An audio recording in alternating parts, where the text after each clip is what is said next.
Très chers internautes, mesdames et messieurs, bienvenue aux actualités parlementaires, qui est présenté par la vôtre Julia Bisselingue. Vous informer, c'est notre devoir. Assemblée nationale. Le président de l'Assemblée nationale de la République démocratique du Congo, le professeur Vital Kamerhe, est arrivé le mardi 21 janvier 2025 dans la ville de Kanto, au Vietnam, à la tête d'une forte délégation composée essentiellement de parlementaires congolais, dont le rapporteur Jacques Njoli, le speaker de la Chambre basse du Parlement, va participer le mercredi 22 janvier à la réunion du bureau de l'Assemblée parlementaire de la francophonie. Cette réunion intervient après la conférence parlementaire sur la coopération francophone en matière d'agriculture durable, de sécurité alimentaire et de riposte au changement climatique tenue le même mardi toujours à Kanto. Il s'agit d'un cadre d'échange et de partage d'expériences entre le parlementaire et les experts de pays francophones sur les actions à mener pour promouvoir une agriculture respectueuse de l'environnement et renforcer l'adaptation au changement climatique, tout en assurant la sécurité alimentaire. Cette conférence visait également à renforcer la coopération entre divers acteurs, incluant les États, les organisations internationales comme l'Organisation internationale de la francophonie OIF, le bailleur de fonds, les institutions financières et le secteur privé. Il était aussi question pour le participant de partager de bonnes pratiques en matière de législation et des politiques visant à développer une agriculture durable avec un accent particulier sur des partenariats innovants pour accroître la résilience aux défis climatiques. Dans son discours d'ouverture, le président de l'Assemblée parlementaire de la francophonie, Hilario Etong, a souligné le rôle capital du Parlement dans la réponse aux défis globaux,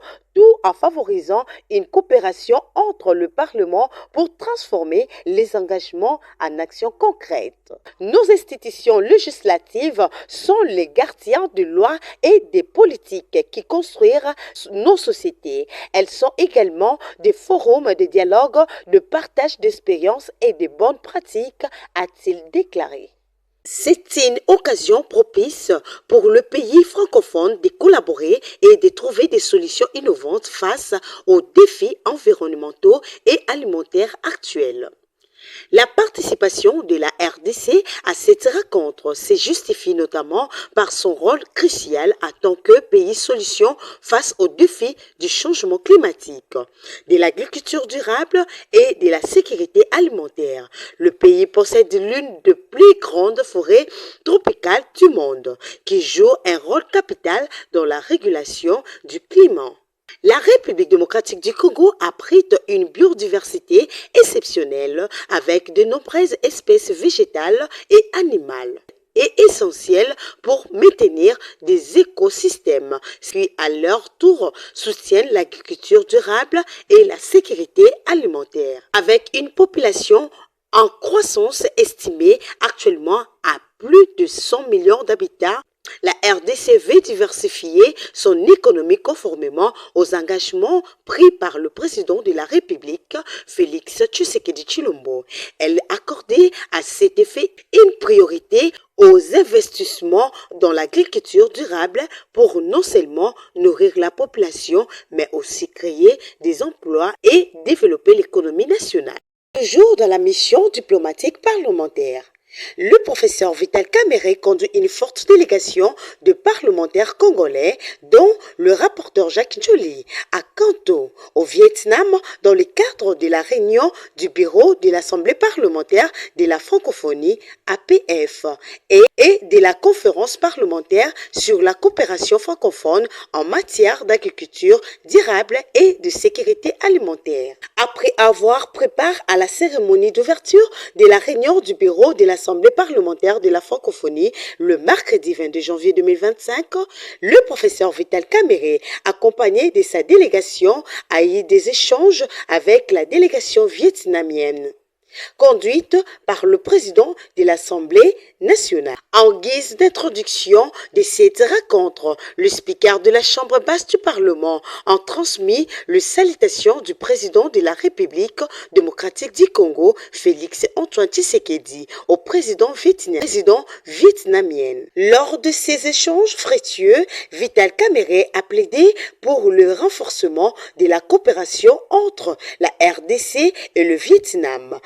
dont il a loué le prousse économique. Comment ne pas saluer la grandeur du peuple vietnamien et tirer notre chapeau pour le respect qu'on doit à ces peuples qui, encore au milieu de ces années 70, étaient sous la guerre, mais aujourd'hui, le Vietnam que nous découvrons, pour moi, c'est un pays qui figure dans les cercles de pays développés, a affirmé le président Vital Kamerhe. Monsieur le Président, notre volonté de renforcer la coopération entre nos deux pays à travers nos parlements respectifs ne peut souffrir de l'ombre d'aucun doute, parce que de par la configuration de notre pays, l'agriculture et la transformation industrielle, le rôle de l'énergie doivent être au centre du développement de la République démocratique du Congo. Et dans ce secteur-là, nous avons beaucoup d'expérience à prendre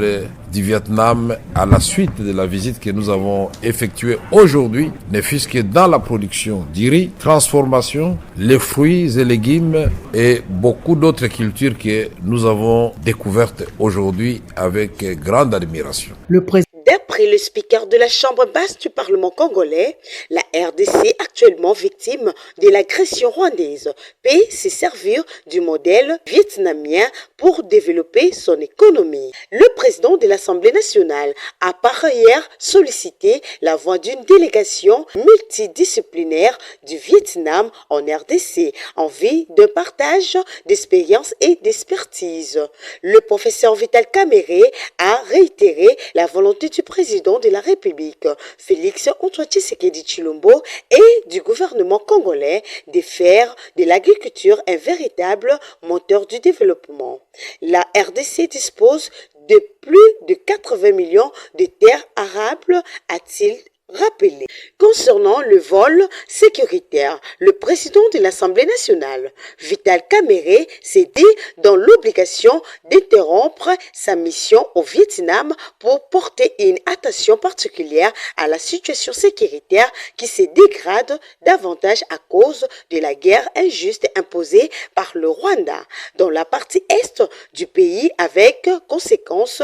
aujourd'hui plus de 10 millions de morts et plus de 7 millions de déplacés. Il a sollicité l'accompagnement du Vietnam au niveau international pour rétablir la paix et la sécurité dans cette partie du pays.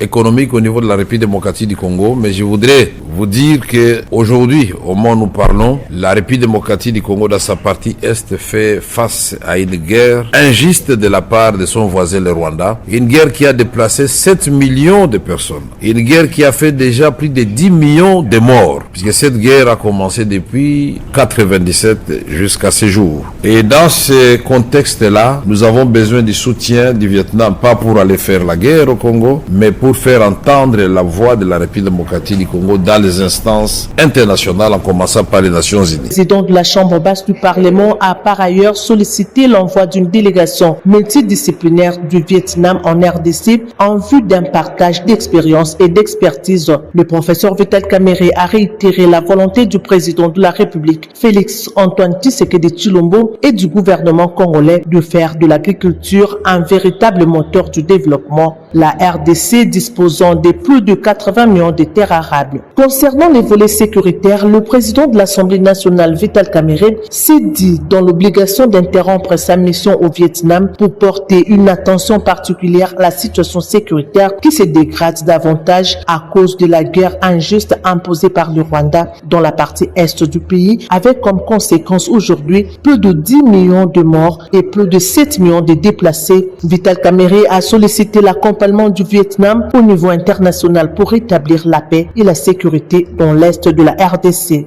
Afin de renforcer la coopération diplomatique entre les deux nations, le président Vital Kamerhe a émis les vœux de voir l'implantation d'une ambassade du Vietnam à Kinshasa et celle de la République démocratique du Congo à Hanoï, une proposition à laquelle le président de l'Assemblée nationale du Vietnam s'est dit favorable en promettant de la transmettre avec tout son soutien au ministère vietnamien des Affaires étrangères. La partie vietnamienne s'est dite aussi favorable à une coopération gagnant-gagnant avec la RDC dans tous les secteurs précités et tant d'autres. Les deux personnalités ont convenu aussi de la mise en place d'un groupe d'amitié entre les parlements congolais et vietnamiens. Répondant aussi à la problématique de la guerre dans l'est de la RDC, le président de l'Assemblée nationale du Vietnam s'est prononcé pour une solution pacifique en condamnant toutes les tueries dont est victime la population de la République démocratique du Congo depuis des décennies à cause de cette interminable guerre qui freine son développement. Pour rappel, les travaux de la conférence et de la réunion du bureau de l'Assemblée parlementaire de la francophonie organisée depuis mardi 21 janvier 2025 se sont penchés sur l'agriculture durable, la sécurité alimentaire et la riposte au changement climatique.